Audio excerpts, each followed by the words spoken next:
I'm Nick Harcourt, and it is a pleasure to meet Ringo Starr. Thank you for coming here. Okay, thank you, Nick. Bye. The first thing I want to do, actually, is say thank you. Yeah. Because the music you and your mates made back in the day is really why I'm here today. Because you're here because you're 88.5. That's true. The SoCal It's the only channel I listen to. We're so grateful that you support the station. Yeah. Let's talk about this brand new EP. Okay, so, well, this is the brand new one called Crooked Boy. Well, Linda Perry wrote everything, but it started in 2020 when the pandemic put us all. I left the house 8 times in 2020. Right. And I thought, oh, I'll make music. Got the drums up, they're up all the time, and guitars, get somebody. Then I thought, no, I'll have like Steve Lukather and Joe. Your mates? Yeah. Yeah. But I said, I'm going to do this thing. Write me a song and put something on it. So they put the bass on, and Lukather, of course, guitar. And so when it came to me, it had some meat. It wasn't like just we start with the rhythm guitar. Right. And I thought, oh, that's great. So I did that with the tracks. And I just played drums, bongo, anything percussive I put on. Right. And sang it, of course. And it worked out really well. And we had a good time hanging out together in a distance because it was 2020. COVID, right. And that's how it went on. So, we've done EP4, and this is actually EP5. It's interesting that you're doing EPs. Any particular reason? Because you're there, and it was an insecure sort of years because of the pandemic, and I thought, we'll hang out for 4 tracks, and actually it was all different people on the track, so there wasn't any of us that just were there for the whole journey. But Luke came back. He's on 3 of them, I think. And, Nathan East, if you've got 3 tracks, he'll do them in an hour and a half. He's the best bass player. That's efficient. Yeah, but he's great at it. And so it just became, the fear of the pandemic was leaving us as the years went on. And the last couple, we've been, hey, how are you doing? Yeah, all together. It was great, It was back to how it should be, but we used what we could in 2020. Of course. And I just came off tour on 2019. I ended at the Greek and came home because I live in LA now. And then suddenly there was this madness, radio, TV, people dying by the hundreds, by the thousands, and I don't know how many. America lost a million at least, and most of the countries lost a lot of people. It's an absolute pandemic. Anyway, to get back to the music, so then I decided we'd put that out, we got it ready. And everything's coming out on vinyl, and all the vinyl is pressed in the Eastern Bloc of the world. Really? I didn't know that. Yeah, because everybody sold the vinyl. Oh, they're the only guys with the presses. Factories, yeah. Yeah. And so everything was sort of made way over there. But that's how it is. But there's 2 vinyl presses in Nashville.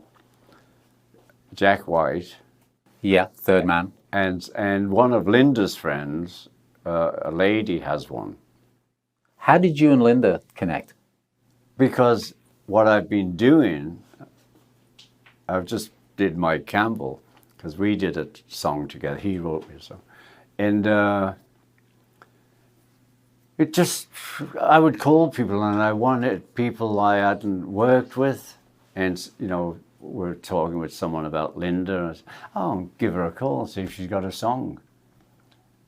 And so that's how we got together. And the relationship was great from the start, and she is brilliant.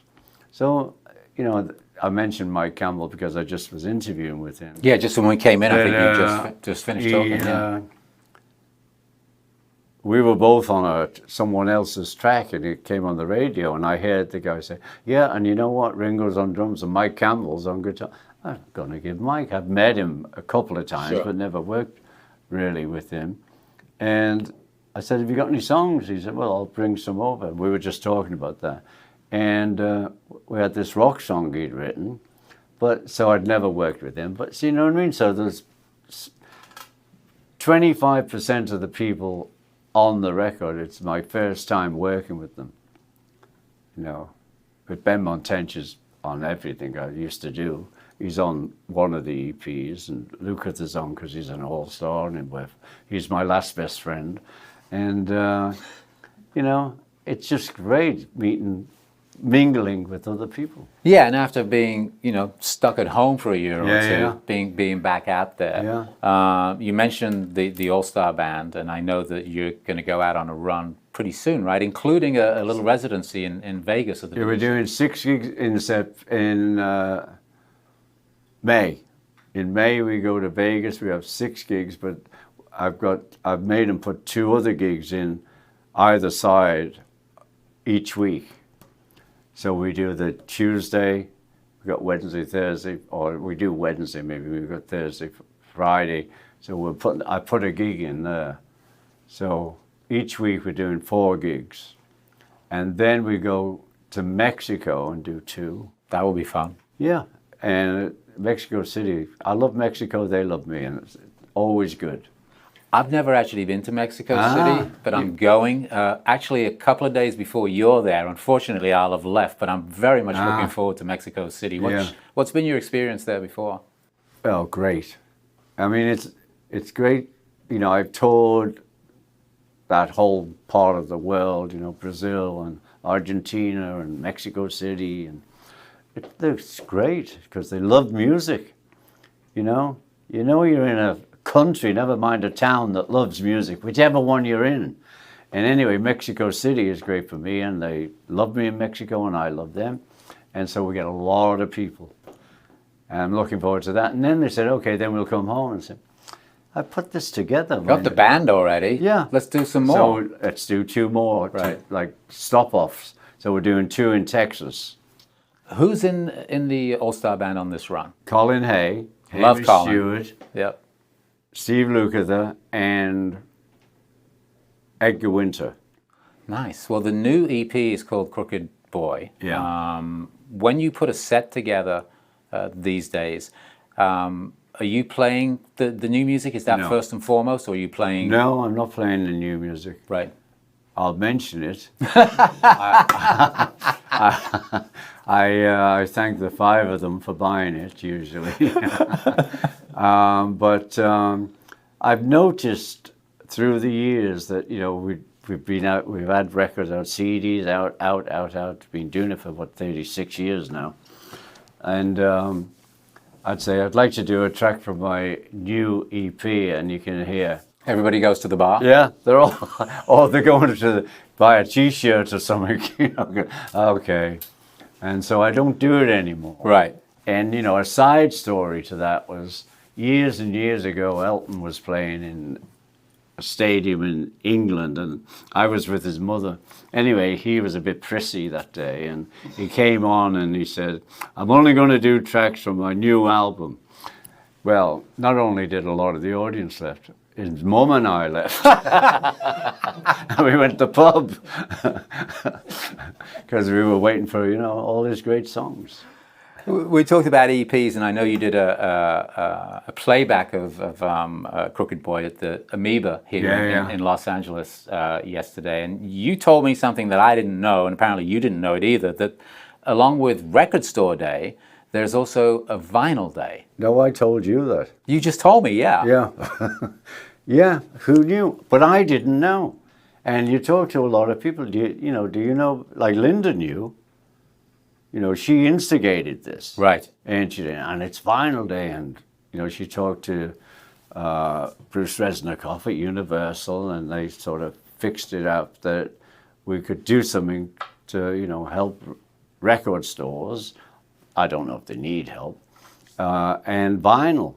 I've loved vinyl. I mean, I came in with vinyl. Yeah. You must have too. I did. You know? 7-inch singles of Beatles records on Parlophone. Well, they had, besides the vinyl, they had EPs. Right. And I have a great collection of EPs, so that sort of may have swayed me to doing the EPs the last 4 years. Right. The EPs back in the 60s were sort of something that bands put out in between albums, right? No, they usually would take 4 tracks from, say, Ray Charles. He had a lot of EPs out, and you could just buy them separately, you know.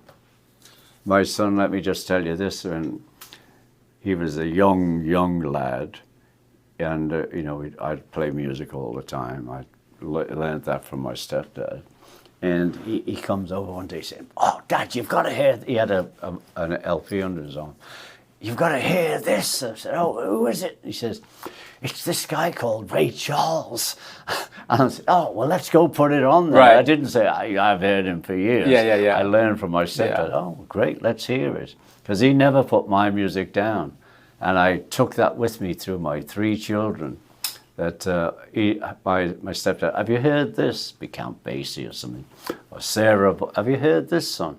Be Sarah Vaughan, you know. He loved Billy, well, a lot of Billies, and big bands. The Billies. Yeah.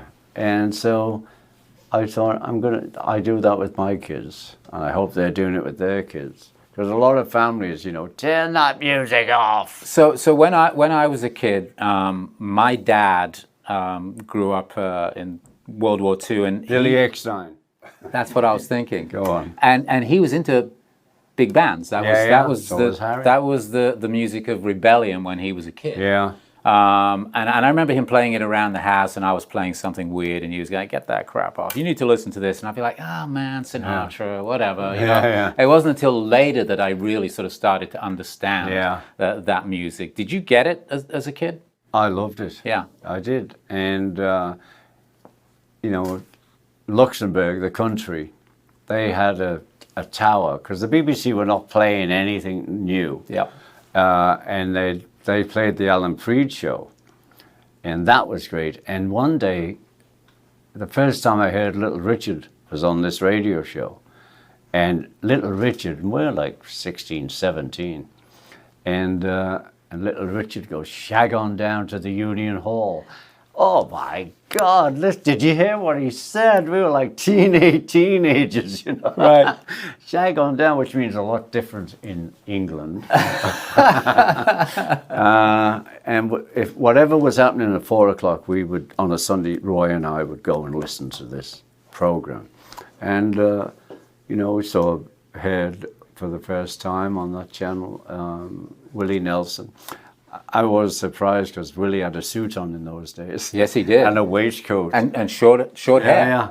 But he was the writer guy then. He was also a DJ. You know, he started as a DJ. I didn't know that. Yeah.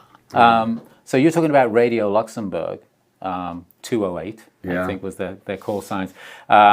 And it's amazing when you're a kid where you hear music for the first time. Yeah. Today it's a little different. People have a lot more options of where to find music. Yeah, they do. Do you listen to streaming services? Do you discover music? No, but of course we are streamable. Mm-hmm. No,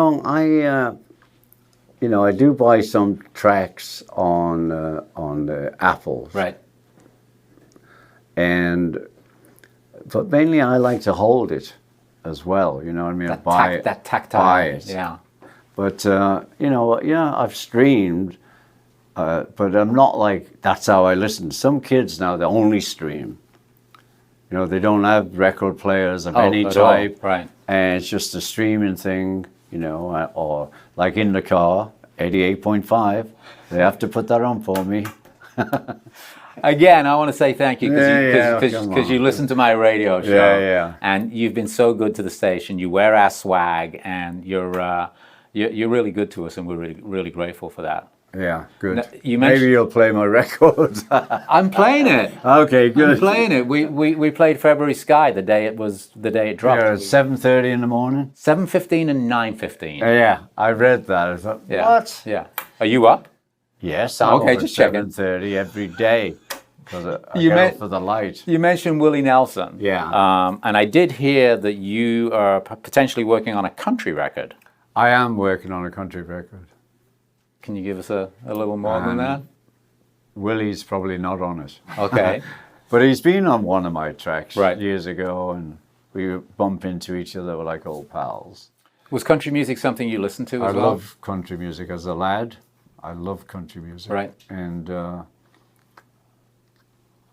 then I did that Pete Drake country music when the Beatles split up, Bukus of Blues. And I always had sort of country feel. Yeah, but I love country. I love the blues, of course. I tried to emigrate to Houston, Texas, because of Lightning Hopkins. He was there. And my friend and I went to the American consulate to get the papers to go and work there, because we were factory guys. And they gave us this paper to fill in, and they gave us a whole paper of jobs we could apply to. And then we went back, we'd filled in this form, and they said, okay, that's good, now here's the other form. And we're like, fuck off. What? We're 18, we don't want to fill in forms. And so that went out the window. But imagine what sort of life I'd have been having if I had gone to America then. Sideways life, sliding doors, right? Yeah. I love sliding doors. Yeah. That's such a great, the expression is so great because you've turned left or right, and sometimes it's really bright. Yeah. And sometimes you're like, what did I do coming down this road? And we all think constantly of the bad moves.